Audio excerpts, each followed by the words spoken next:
This great fanfic is written by G3R Man. It's called Uzumaki Clan's Rebirth. So Naruto's goal, instead of being the Hokage, is kind of to rebirth the Uzumaki clan, I guess. That's why Rebirth is in the title. It's Naruto x May. May is aged down to 26 and Naruto is 14. So it's not that bad, but it's anime. It's They do it well, okay? They don't do it weirdly or creepily. I hope you enjoy. Let's get into the video. Hey, it's Quadex here. I fixed the Discord link. It'll be the first link in the description. I'm going to be on the calls every night again. Also, I'm going to drop parts of the video there early, so if you want early access to videos, check the Discord out. Check out my Instagram. The link to that will be in the description. Feel free to DM me. I respond to all DMs. When that gets to 500 followers, I'll upload an hour-long video. If you have time, please check out my other series. Keep an eye for the community tab because I use that for polls and to see what you guys want to happen in the videos and what videos you guys want in general. Please like, comment, queue as much as you would like, or any other comment you may have, like what are suggestions and more. I read all comments. Make sure you're subscribed. If not, hit that subscribe button. Make sure you're subscribed. I'm doing 24 videos in one day, a video an hour when we hit 10K. Also, recommend fanfics that you guys want me to read. Now that that's out of the way, roll the intro.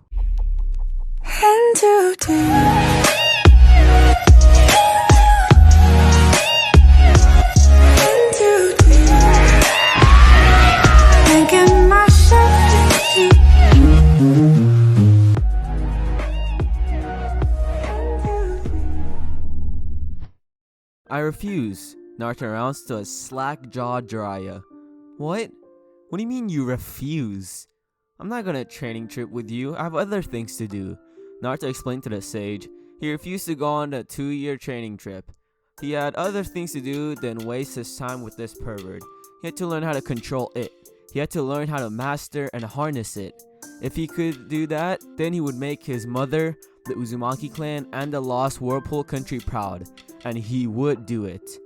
How can he have better things to do than train with the Toad Sage of Konoha? Naruto shrugged. This guy could get on his nerves. I said no. Goodbye, Jiraiya. Naruto jumped off the roof of the Hokage building, leaving behind a shocked Toad Man. Naruto ran through the streets and saw the looks of disgust and hatred that most villagers directed at him. He ignored them. As far as he was concerned, Konoha was dead to him. They never did anything for him. Even when he tried so hard to earn their respects, all they did was spit on him. Not for much longer though. Naruto arrived home and got out of the orange jumpsuit that he had begun to make him cringe at the very sight of it. Sure, he liked orange and all, but not a full jumpsuit of it. He needed something else. Luckily, he already found something. Naruto walked into his bedroom and looked around. Everything seemed so plain, so normal. He smirked. Luck could be deceiving, you know.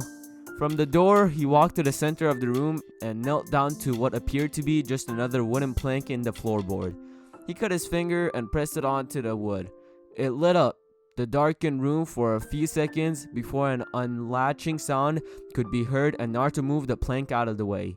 Inside of the small opening was a box, or a bunch of smaller boxes that Naruto had only looked at a few times before, but today he would look through each.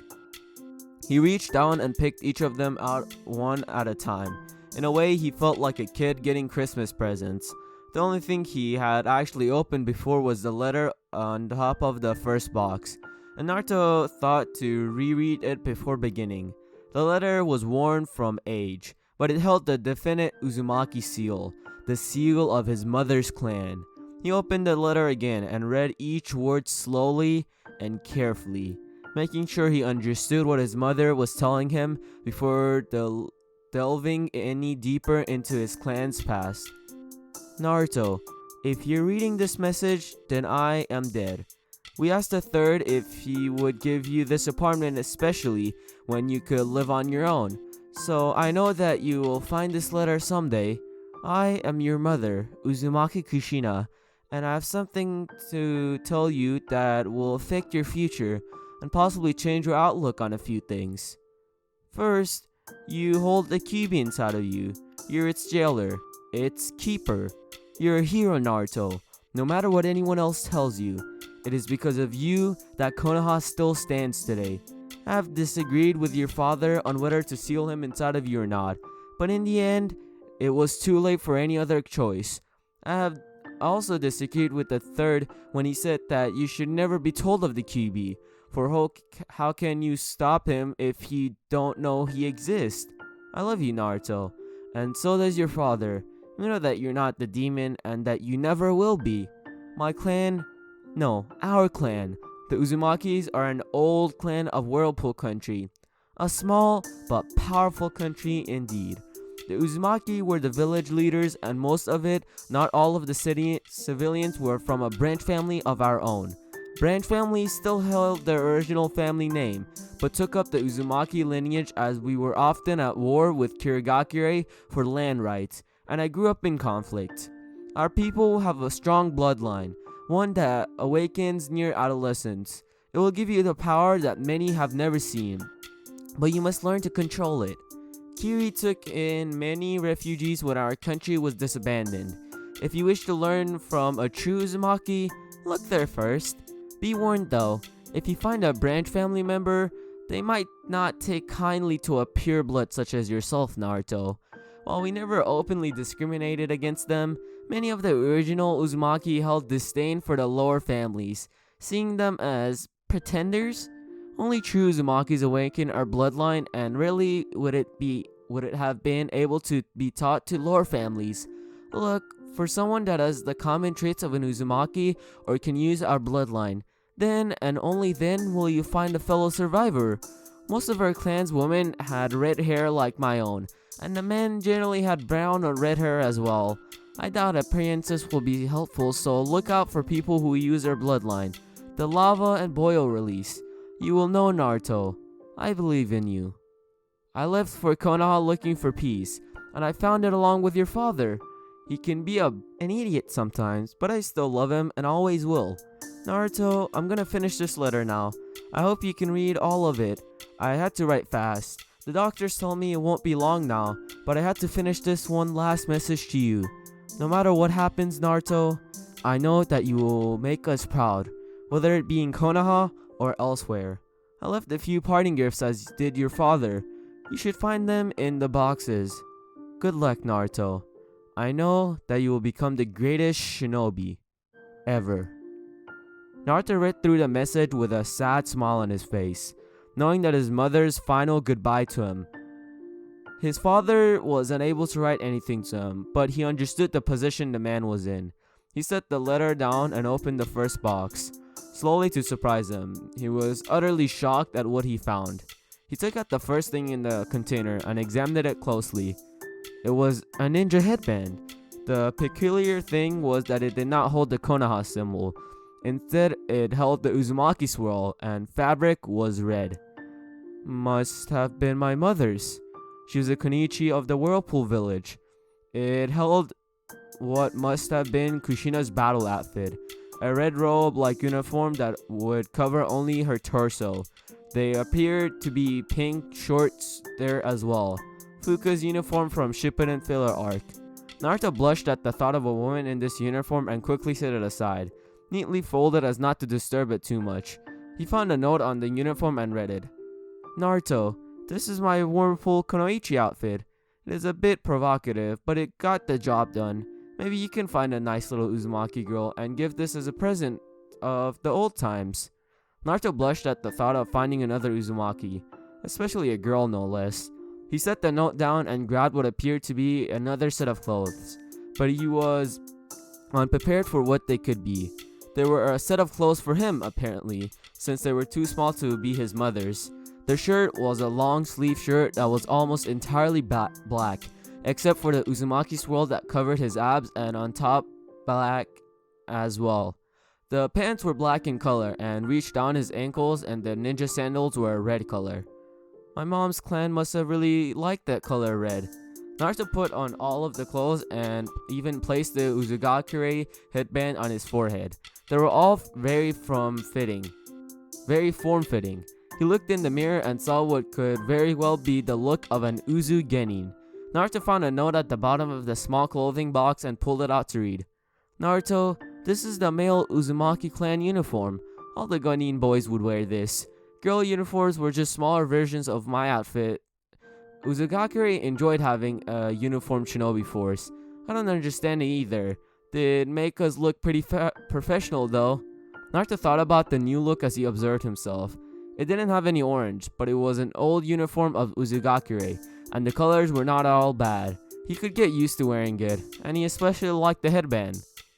Time for the next box. Naruto picked up a small box and found himself face to face with 5 medium-sized scrolls in it. Each one had a kanji written on it and intricate art designs to donate its contents. The first had lava written on it and had a design of flames all over it. The second contained boil and had water and mist drawn on it. Below the 2 scrolls, there was the final 3 scrolls that were lined up with each other in a specific order.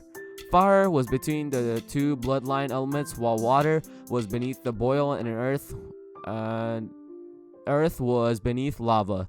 There was another note from his mother describing the contents of the box.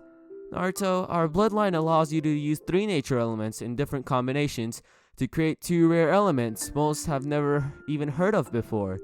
Your first step should be to learn about the 3 basic elements that you have an affinity to: earth, fire, and water.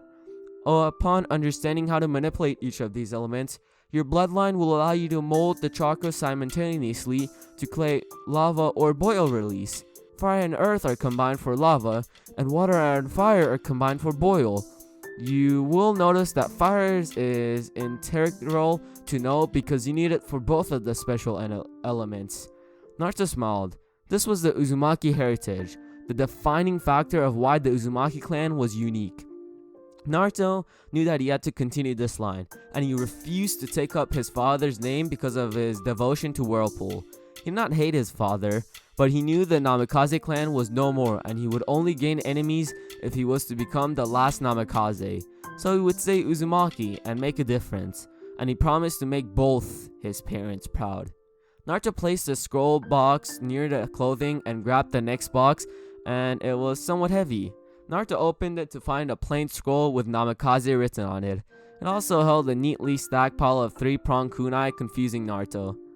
What kind of kunai are these? Naruto found a note in different handwriting. It must have been from his father.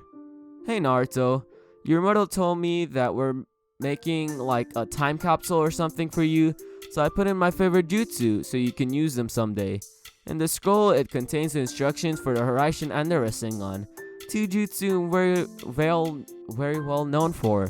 The Rasengan hasn't gotten completed yet, but I know you can finish it if I didn't. The 3-pronged kunai are used in conjunction with the Hiraishin. Read more from the scroll. See you later, Naruto.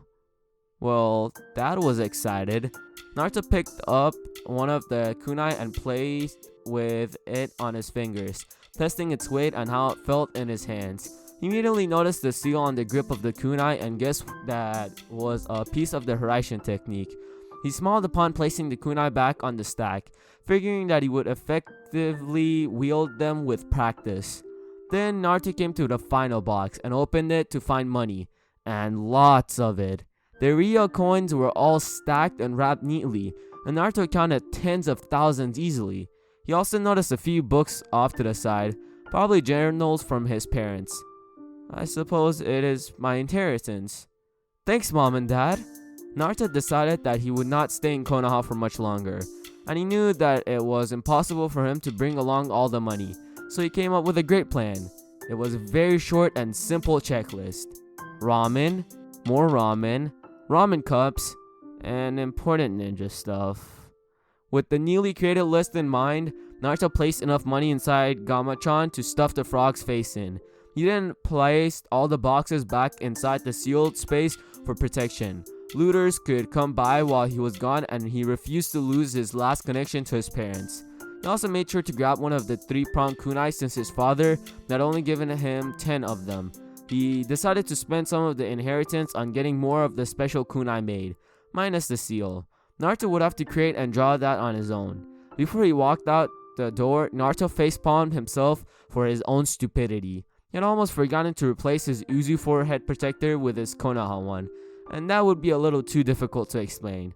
Finally, Naruto left his apartment and headed straight for the shinobi weapons store and walked inside, avoiding the occasional glare or whispers or threats he received. The shopkeeper noticed Naruto walk in and smiled at the boy, as did Naruto to him. There was a few people who understood Naruto, and this man was luckily one of them.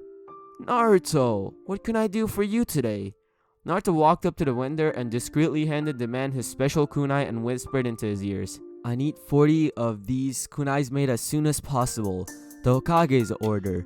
She wants me to begin learning to use a new weapon, and I asked for this, the weapon of my idol, Yandere Hokage. Think you can do it, sir?" The man at first looked at Naruto with genuine surprise and disbelief when he first saw the weapon, but he understood the situation after Naruto's explanation, or basically lie. Naruto paid for all the kunai in advance and left the bewildered shop owner behind. Ramen time. Naruto left the ramen booth feeling a little lighter in his pocket but a lot heavier in his stomach, and he patted it for good measure. He had easily wolfed down a couple dozen bowls of ramen before taking a 5-minute break and continuing again. Naruto made sure that he bought some of the new Ichiraku ramen cups that the old man had created. It contained Ichiraku made ramen in on-the-go cups. He returned home and once again switched his forehead protector back to the Uzu symbol. He went over all the hidden boxes' contents once again and smiled when he found nothing missing, out of place, or damaged. He walked to his bed and lied down after another trying day, wondering if tomorrow he would leave this place, the village he once called home, the village he declared that he would become Hokage of, and that dream had slipped away and had been replaced by a goal, almost like the Uchiha boy. Naruto's goal was to bring Whirlpool back to its former glory, and have the Uzumaki come alive again, into one of the strongest clans of Shinobi continent. He still played his mother's writing over and over in his head, the writing about a nice little Uzumaki girl. He wondered if he really could find another Uzumaki in Kiri, or anywhere really. Maybe he could travel to the old Uzugakure ruins. Maybe it had already been rebuilt. Naruto's thoughts continued to drift on, but about beautiful redheads and how he would look in a Kage hat until he fell into a deep sleep. Elsewhere, there was a couple of lovebirds talking about him and his sudden rejection on Jiraiya's training. Hokage Tower. "I just don't get it, Tsunade. The Gaki seemed receptive enough in my previous training. Why wouldn't he want to go on this training trip with me now?" Jiraiya explained to the busty blonde Hokage as she sat annoyed by the pervert's tirade. "I don't know, Jiraiya. Maybe you just didn't want to be around your perverted butt for 2 years. I know, I wouldn't." Tsunade mumbled the last part, but Jiraiya still picked it up and scowled at his old teammate. "But Tsunade..." Tsunade just held up a hand for quiet. "Jiraiya, you can't force the boy to go train with you. I'll admit, he has acted somewhat different the past month or so, but maybe he has decided to follow his own footsteps instead of walking over others. You can keep trying, but I won't force the poor boy. And you shouldn't either. His mother was just as stubborn, and we all know how difficult it was to convince her about anything." Jiraiya cringed at the thoughts of an annoyed Kushina. He could still recognize and count all of her inflicted bruises. "I suppose you're right, Tsunade. I can't force him. What about Akatsuki? We can't just leave him defenseless. If I can't train him, how will he become strong enough to fight them?" Tsunade sighed and got up from her chair. She turned to look at the window. "Akatsuki. They always have to make things complicated. We will have to see. Naruto may surprise us and start training on his own. He obviously had some reason to not go with you, so we'll wait exactly 1 month and see how his progress comes." Jiraiya walked over and joined Tsunade in looking out over Konoha, both contemplating the blonde genin and his future. Tsunade returned to Jiraiya with apprehensiveness in her eyes and a frown, and he looked back to her confusedly. "Do you think we should tell Naruto about his parents?" Jiraiya went wide-eyed in surprise, but quickly schooled his features to a serious face he used very rarely. No, he isn't ready to understand yet. He won't understand why it was kept from him. He must be mature first. Then maybe he can accept the truth. Tsunade continued to look at him and then looked down at the ground in regret and shame. I hate lying to him. He deserves to know. Jiraiya frowned and placed a reassuring hand on her shoulder. Don't worry, Tsunade. He'll come to find out in a time. For now, we must believe in his father's wishes and the third's decree and hope that they were right. I believe in their decision. Tsunade shrugged off his hand and went back to her desk. She held a frown as she took out a bottle of sake and filled a single cup, making Jiraiya frown. He watched as she drank the alcohol slowly and set the cup back down, thinking back about something. Finally, she answered him quietly, and she did so with regret drenching her voice. I'm not so sure I believe in it anymore, Jiraiya. 2 days later, and that's where I'm gonna end it, guys. I hope you've all enjoyed, and I'll see you in the next part. Get this to 500 likes if you want me to upload another part, and 1,000 likes if you want this to be a daily series. Roll the outro. Wanted a bitch who was on the move, but you on a goddamn late. Got that one in my bed and she just wanna sleep. Fucking up all of the sheets. She only wake up to eat. Do this shit every week. Like why you do that? Crying you wanna be great, but sleeping until the next day. Why you do that? Got that much in the bank. We go out, she order the steak. Why you do that?